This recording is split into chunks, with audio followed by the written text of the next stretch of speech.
यानी ये उम्मीद कि बहुत जल्द ये रेस्क्यू ऑपरेशन खत्म हो जाएगा। लेकिन रेस्क्यू ऑपरेशन में जुटे अधिकारियों के मुताबिक सुरंग में जिस जगह पर फंसे हुए थे ये मजदूर, वहां तक के पाइप करीब करीब पहुंच चुका है।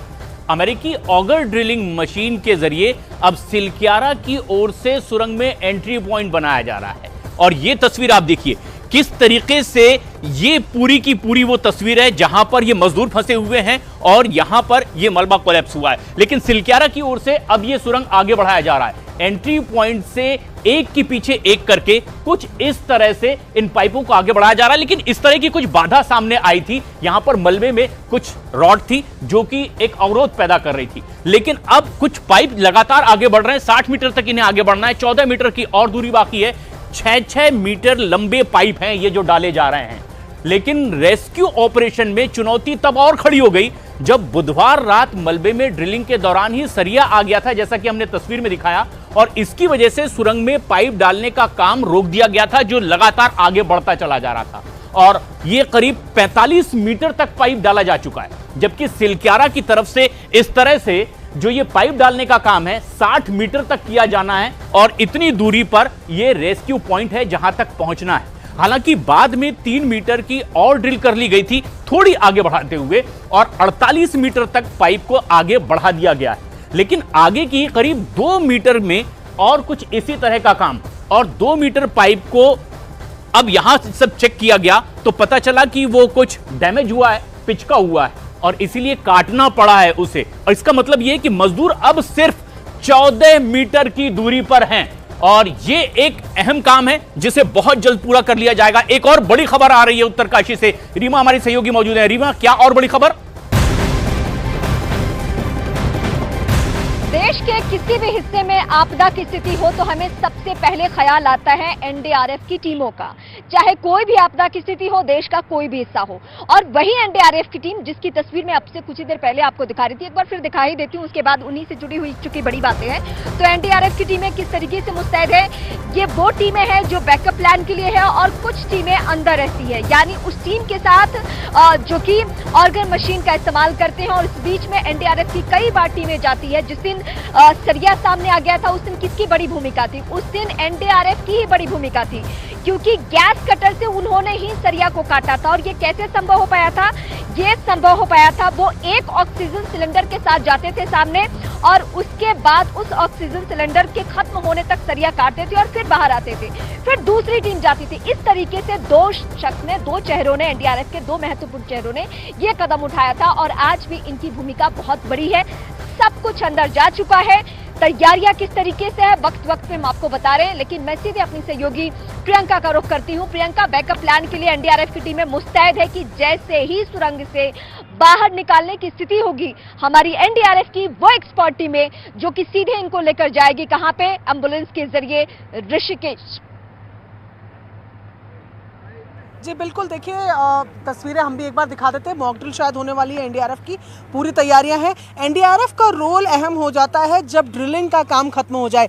जैसे ही जो पाइप्स है वो लगने लग जाएंगी, उसके बाद एनडीआरएफ और जैसे ही उनको साफ कर लिया जाएगा, क्योंकि उनमें मलबा है तो हाई कंप्रेसर से पानी से पहले उस पूरी जो ये रेस्क्यू पाइप्स बनी उनको साफ किया जाएगा। और उसके बाद एनडीआरएफ के जो लोग हैं वो अंदर जाएंगे, पैरामेडिक्स जो हैं वो अंदर जाएंगे, यानी कि डॉक्टर्स अंदर जाएंगे। वो तमाम मजदूरों को देखेंगे, उनका इलाज वहाँ पर देखी जाएगी कि उनकी कंडीशंस कैसी हैं। और ज़रूरत के हिसाब से, यानी कि जिसे सबसे ज़्यादा ज़रूरत है उसे सबसे पहले निकाला जाएगा। और ये काम उस वक्त एनडीआरएफ ही करेगी। तो एनडीआरएफ की और एसडीआरएफ दोनों, स्टेट वाली डिज़ास्टर मैनेजमेंट भी और जो नेशनल को जो फोर्स लगी हुई है एनडीआरएफ, वो दोनों की बेहद इंपॉर्टेंट रोल यहाँ पर प्ले करती हैं। मैं एक मशीन आपको दिखाती हूँ जो तस्वीरों में नज़र आ रही है। इसको कहा जाता है कम अलोंग मशीन, जो कि लिवर पुली मशीन है। इसी की मदद से उस दिन उस वक्त जब जो तमाम मजदूर हैं उनको बाहर निकाला जाएगा, तो इसकी मदद से निकाला जाएगा। यहाँ पर आप देख रहे हैं कि लेफ्ट साइड की तरफ जो हिस्सा झुका हुआ है उसके साथ एक स्ट्रिंग अटैच्ड होती है, उसके साथ एक स्ट्रेचर सा चीज़ होती है, छोटा स्ट्रेचर उसे कहा जा सकता है, जिसमें व्हील्स लगे होते हैं। तो जो रस्सियों की मदद से एनडीआरएफ के तमाम जो जवान हैं वो अंदर जाएंगे और उसके बाद जो मजदूर हैं उनको इन स्ट्रेचर्स की मदद से, रस्सियों की मदद से बाहर की तरफ, और ये जो कम लॉन्ग मशीन हम लगातार दिखा रहे हैं उनकी मदद से बाहर की तरफ खींचा जाएगा।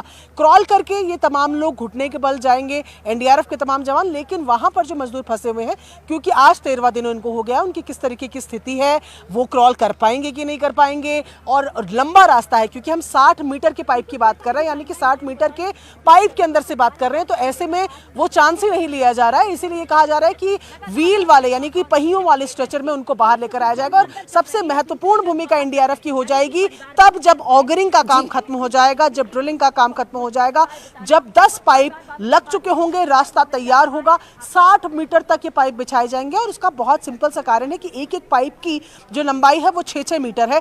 ऐसे में 57 मीटर पर बताया जा रहा है कि ब्रेक थ्रू हो जाएगा। ठीक है प्रियंका, इंतजार है मजदूरों के बाहर आने का। दरअसल सुरंग से मजदूरों को सुरक्षित तरीके से बाहर निकालने की पूरी जिम्मेदारी एनडीआरएफ को सौंपी गई है। जानकारी के मुताबिक ड्रिलिंग का काम खत्म होने के बाद, या यूं कहें कि मजदूरों तक पाइप पहुंचने के बाद, उन्हें बाहर निकालना भी इतना आसान नहीं होगा। दरअसल इस वजह से पूरी तैयारी की गई है, क्योंकि देखिए जिंदगी की जंग जीत जाएंगे हम, ये हौसले बुलंद है। एनडीआरएफ की 15 सदस्यीय टीम है जो कि पूरी तरीके से मुस्तैद है।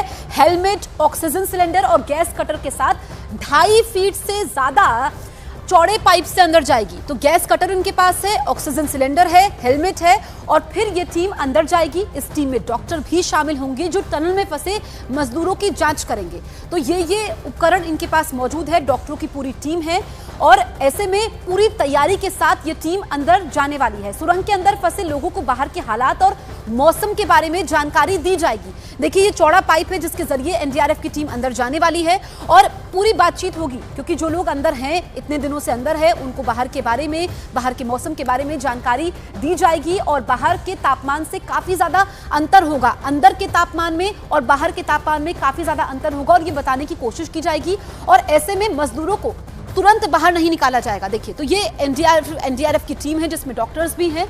और फिर ये सबसे ज्यादा अहम हो जाता है, जो अगला पॉइंटर हम आपको बताने वाले हैं, उन मजदूरों को बाहर निकालना होगा जिनकी हालत सबसे ज्यादा खराब होगी। मजदूरों को कमजोरी महसूस होने पर उन्हें पाइप के पहिए यानी कि ट्रॉली की मदद से उनको बाहर निकाला जाएगा। जिनकी हालत पहले ज्यादा खराब होगी उनको पहले निकाला जाएगा, और फिर एक एक करके सारे मजदूरों को बाहर खींचकर ये ट्रॉली निकालेगी। और इसमें व्हील्स है, और मेरी सहयोगी इस वक्त ग्राउंड जीरो पर मौजूद है। इस वक्त की बड़ी खबर रीमा के पास आ रही है, सीधे उनके पास चलते हैं। ग्राउंड जीरो, इस वक्त की सबसे बड़ी खबर हम आपको बताएंगे। यानी जब से ये रेस्क्यू ऑपरेशन चल रहा है, देश का इकलौता ऐसा ऑपरेशन जिसमें इतनी चुनौतियां सामने आ रही हैं, उस ऑपरेशन में एक मशीन का नाम आप बार बार सुनते होंगे, वो है ऑर्गर मशीन।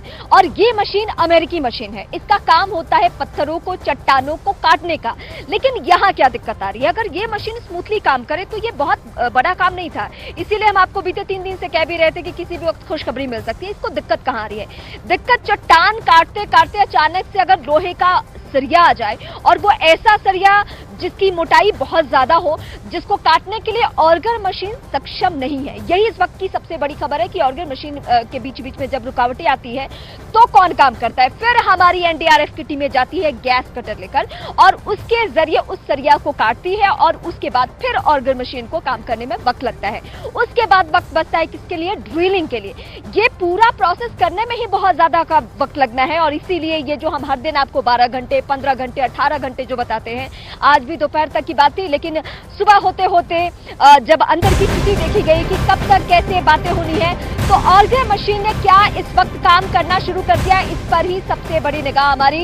इस वक्त की सबसे बड़ी खबर, क्योंकि जैसे ही ऑर्गर मशीन का काम खत्म होगा उसके बाद एनडीआरएफ का काम शुरू हो जाएगा, उसके बाद वेल्डिंग का काम शुरू हो जाएगा। इस वक्त की सबसे बड़ी जानकारी हम आप दर्शकों को बता रहे हैं। तो ये ऑपरेशन, रेस्क्यू ऑपरेशन, जिसके बारे में आज फिर कहा जा रहा है, आज सुबह से ये कहा जा रहा है कि आज शाम तक ये ऑपरेशन सक्सेस हो सकता है। मैं सीधे अपने सहयोगी अंशुल का रुख करती हूँ। अंशुल, 2 बड़ी बातें होनी है, एक तो ऑर्गर मशीन का स्मूथली काम करना, और उसके बाद जाकर वेल्डिंग, और वेल्डिंग के बाद इन सारे मजदूरों का एनडीआरएफ के जरिए बाहर आना। क्या इस वक्त अंदर काम शुरू हो चुका है? एक तो ये अपडेट मुझे आपसे चाहिए, और ये शाम 6 बजे के लिए डेडलाइन दी गई है, क्या आज ये डेडलाइन पूरा हो पाएगा? जी देखिए, ये डेडलाइन कभी मिल पाएगा या नहीं मिल पाएगा, ये तो बहुत बड़ा सवाल है, क्योंकि पिछले काफ़ी दिनों से हम देख रहे हैं कि जिस तरीके से ये जो काम चल रहा है, 24 घंटे चल रहा है, 7 दिन चल रहा है, उसके बाद भी जब बाधाएं आती हैं तो उसका सल्यूशन भी निकाला जाता है, लेकिन उसमें काफ़ी ज़्यादा समय चला जाता है।